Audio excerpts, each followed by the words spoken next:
This video is going to talk about 7 side hustles that I have tried over the last few years and what has worked and what I have learned from doing them. And when I first started this journey looking for ways to bring in extra income, looking for ways to make money online, I saw all these videos on here. They make it look super easy, so I was like, I can at least give it a try and see how it goes. So I feel like I've tried so many different side hustles, and I'm going to tell you my experience with some of them today. So first we're going to start with Norwex. Norwex is a company that has been around for a really long time, and they have natural cleaning products. I heard about this 14 years ago when I was pregnant with our youngest son. Love the products, we use a lot of the Norwex stuff in our house. And so Norwex was great as a starter, stepping stone into a side hustle. I love that they offer a discount. So they have a 35% discount for anybody who sells the things. So for just us using the things in our home, it was a great opportunity. I loved during the height of COVID being able to do online parties. I had some really successful parties, made some money during that time. And honestly, if you are a salesperson and a go-getter and love to get people together and do parties, then it could absolutely be a good fit for you. Super easy company to work for, really good products. They stand behind what they say. They're going to help you if there's any issues. And I learned a lot from that experience, learned a lot how to talk to the camera, how to make videos, how to showcase trying products online. So a lot of good skills that I learned, but I think that now it's more just, I have a few customers who consistently order, and I am certainly available for people who want to do parties, but it was something that was kind of hot for me for a short time, but then now just kind of here and there, and then using the products ourselves, which again is great, we get the discount. So super easy, great company to work for. If you have that personality where you love parties, you're the life of the party, you love to sell things and be a salesperson, this could absolutely be a good fit for you.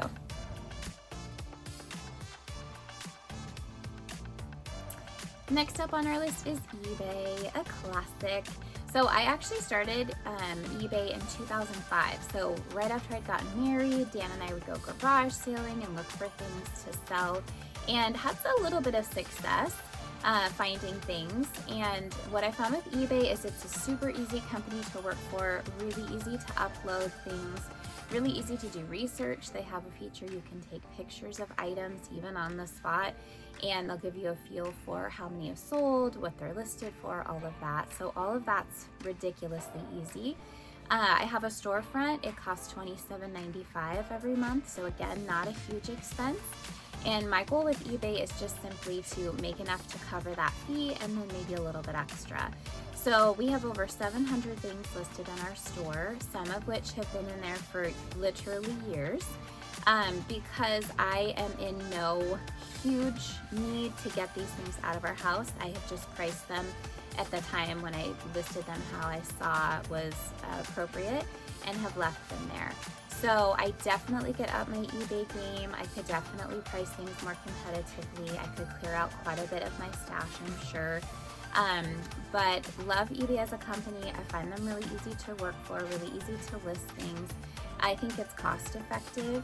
When you sell things, they do charge, when you do have a fee, you have to pay. So keep that in mind. You're not going to get all of the profit, but they take care of the money piece. They help you with the shipping piece. Definitely do their shipping. It saves you in the end to go through them, plug the information in, they give you a shipping label, you just tape it on your box and take it to the post office. So a lot of positives there. If you like garage sailing, if you have an eye for finding treasures, this could absolutely be a good fit for you. You want to make sure you have some storage space in your house, because you have to keep the items on hand until a customer buys them from you.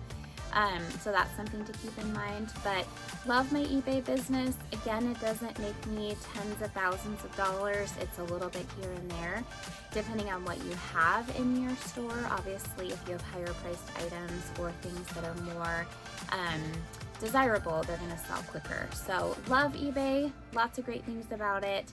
I have good success. I sell stuff weekly, but again, it's not a huge moneymaker.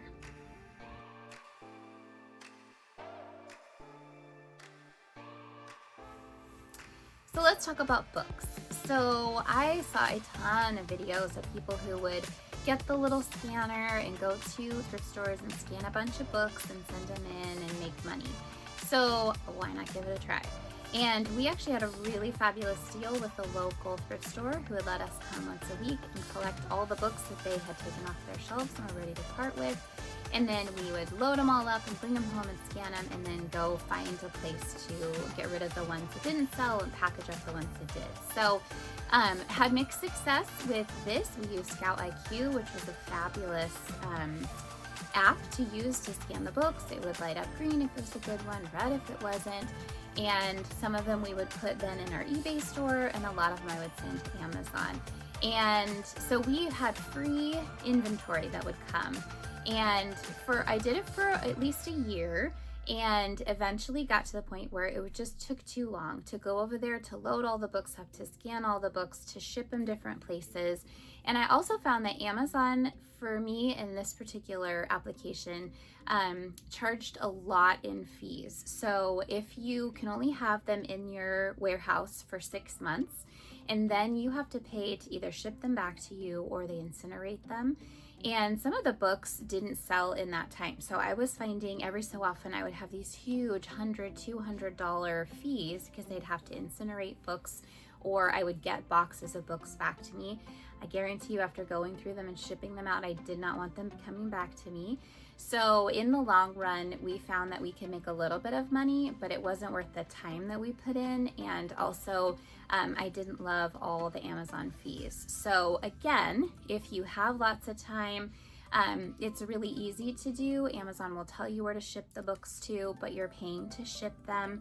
You're paying if they have to get shipped back to you. You're paying warehouse fees to store your things, and they choose where in the country your warehouse is going to be. So sometimes you may be shipping them all the way across the country, which then is going to cost more. So some things to keep in mind with Amazon books.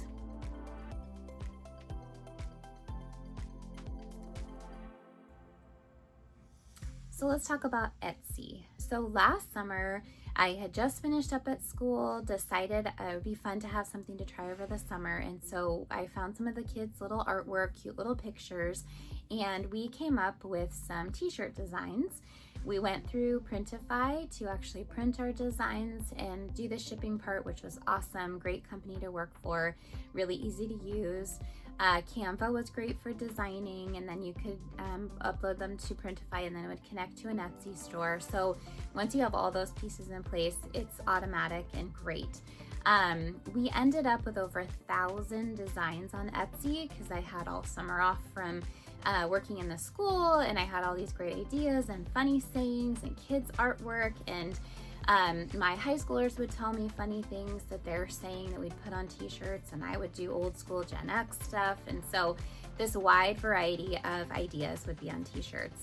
Again, really fun to work together with the kids to come up with ideas. I did okay with designing. I'm not an artist, so that was probably a hard situation for me.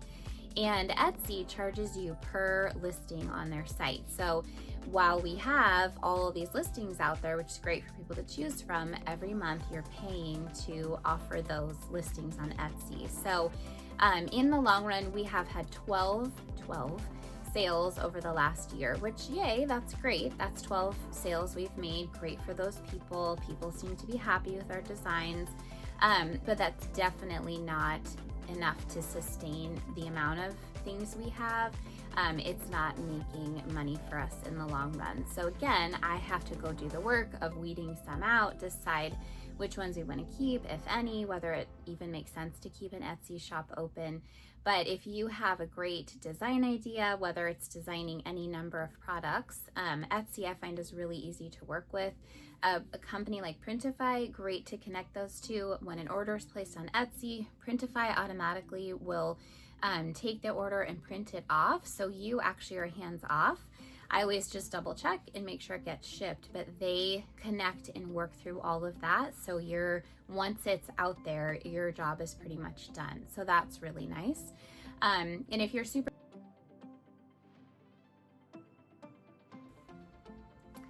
So then I also tried Pinterest. I've had a Pinterest account forever. used to use it when it first came out for inspiration. I have all these boards like kids boards and fitness boards and dream boards and teacher boards and all the things, and love all the creative ideas on there. And I decided that, especially last summer when we did our Etsy store, we'd connect it so that our listings would post on Pinterest as well. And again, super easy to connect. Once those connections are made, it's just kind of out of your mind and it's doing its thing. And so we have a ton of listings on Pinterest. And as far as I know, none of them have added up to anything. I have run a few, like their ads. You pay a little bit and it boosts your post that's out for a few days. And yes, I think it's easy to connect there, but it's not a place I spend a lot of time anymore, after all these years. And I don't know that it's worth it. I don't know that it's getting your information, your product out in front of a ton of people. So maybe you've had a different experience with Pinterest, but for us, it's not one that's high on the list of.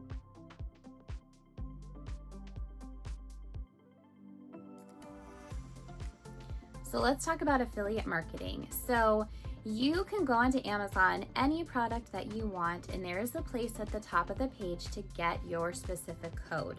And so this can be for clothing you like, it can be for, I used it for teacher stuff, it can be for products around your house that you like, but it's your own unique code. Then the idea is you post that code somewhere, and if people buy it from that link, you get their percentage of the profits.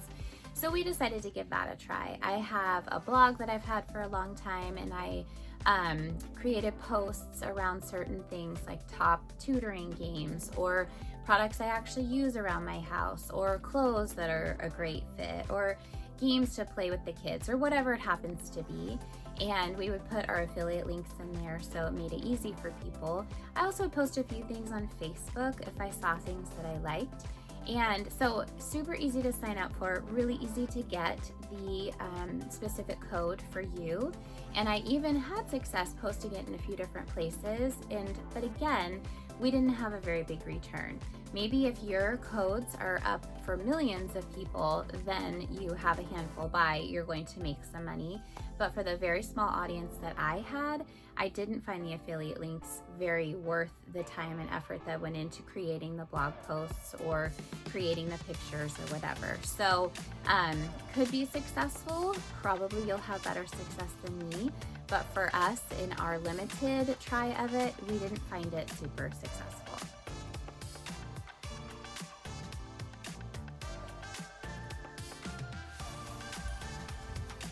And finally, YouTube.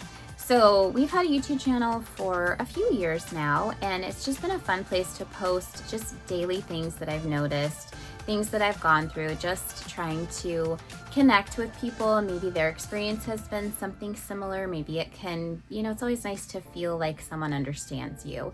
I think that's kind of the bottom line.